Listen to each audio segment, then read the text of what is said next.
Okay, so let's look at number 8 here. Number 8 basically shows us that Doseman Inc. bought all outstanding shares of Lizzie Corporation on January 1st of 2013. And they bought it for $700,000 in cash.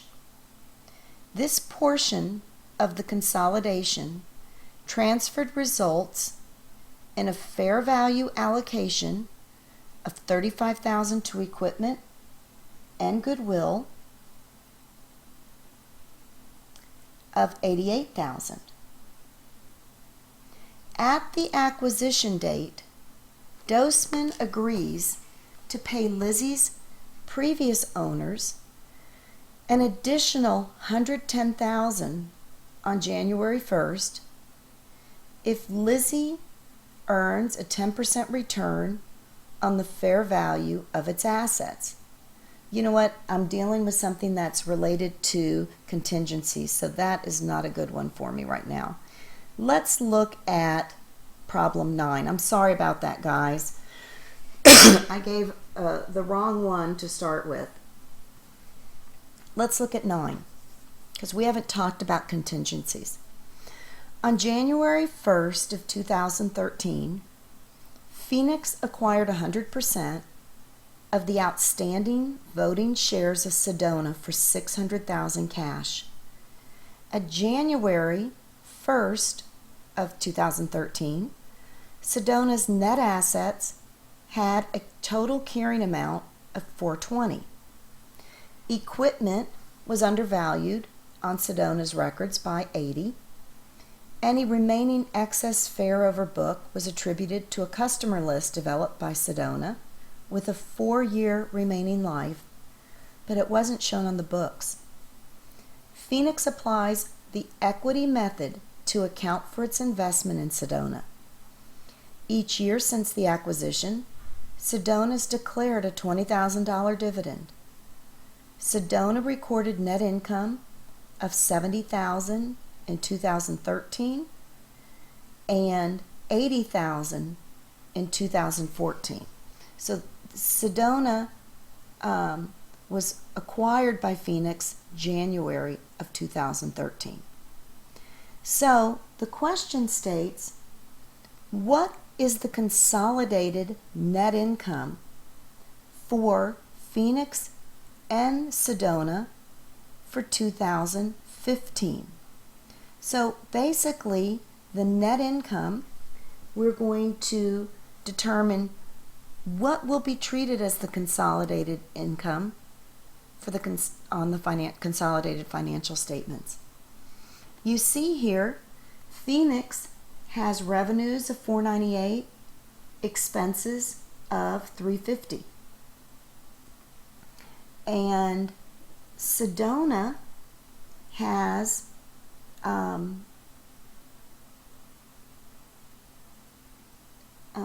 equity from Sedona we show of $55,000.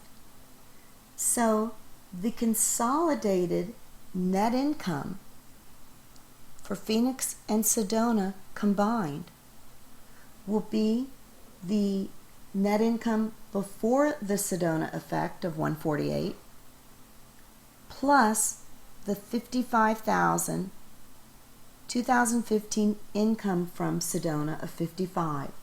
So we're going to show basically consolidated net income of $203.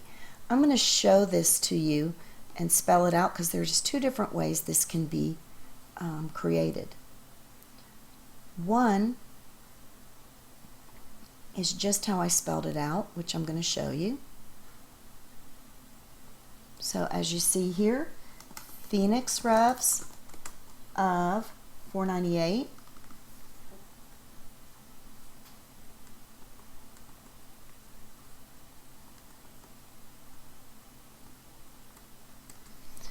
Phoenix expenses of $350,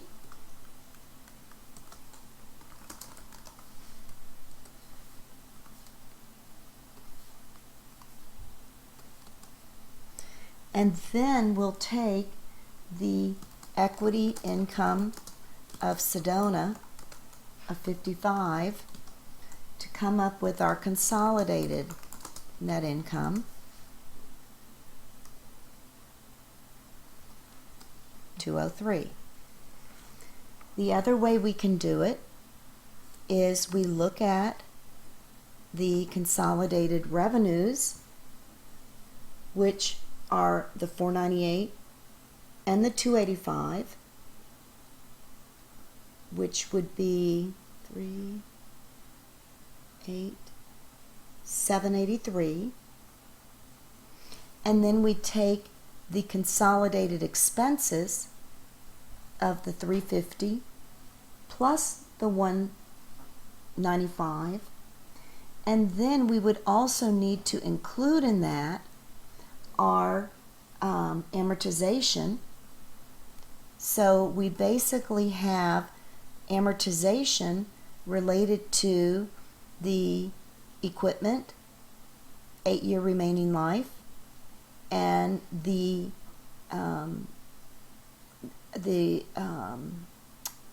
list, the customer list with a 4-year remaining life. So we could take that amortization, that would amount to $35,000.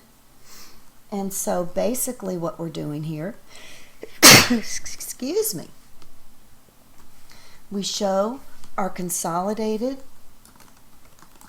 revs of 783, consolidated expenses including the amortization, which is 580, and we end up with consolidated net income of the same amount, 203. Okay, so moving on, the next question asks, what is Phoenix's consolidated retained earnings balance at December 31st, 2015? So Phoenix's consolidated retained earnings balance, it's the correct answer here. Let me go back here.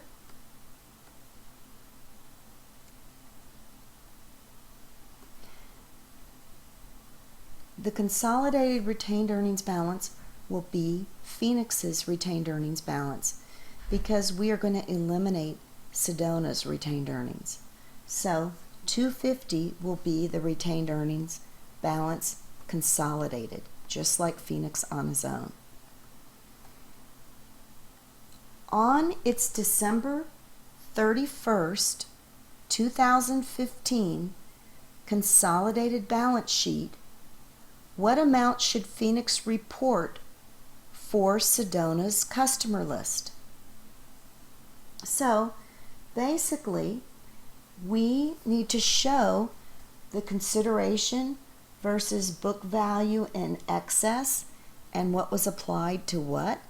So as we look here, we show that the consideration was $600,000, the carrying value was $420, the equipment was undervalued at $80, and the rest is allocated to the customer list. So let's just do a little transaction here to show consideration of $600,000. We have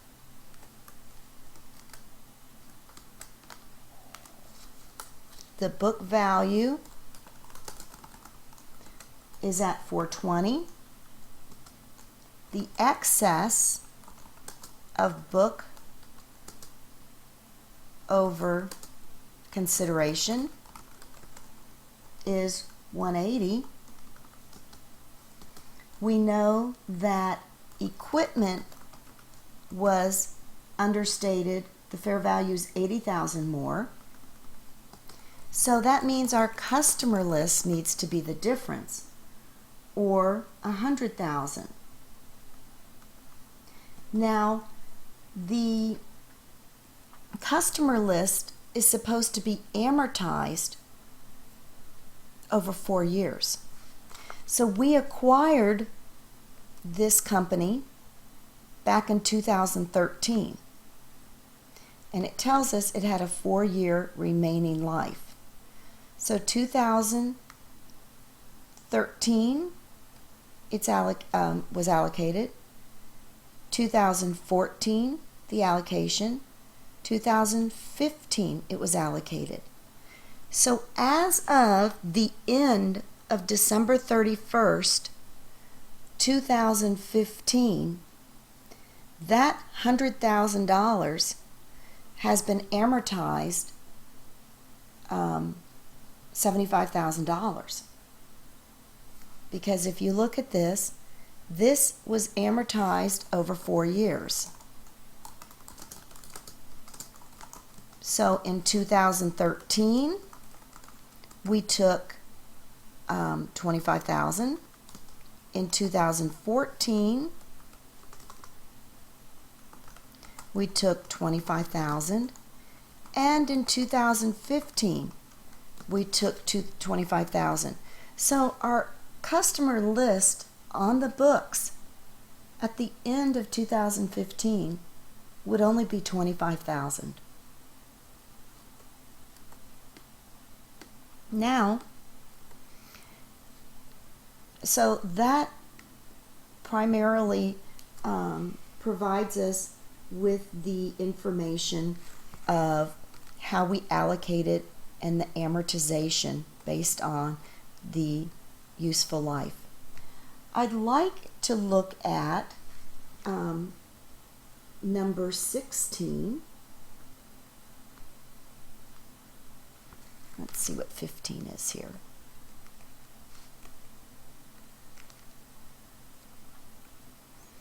This might be a good one.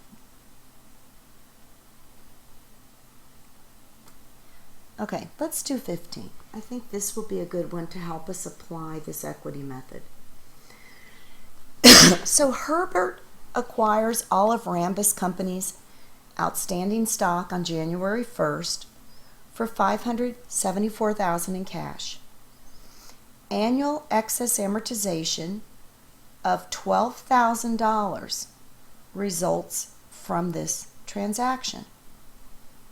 On the date of the takeover, Herbert reported retained earnings of $400,000 and Rambus reported a $200,000 balance. Herbert reported internal net income of $40,000 in 2014 and $50,000 in 2015 and declared $10,000 in dividends each year.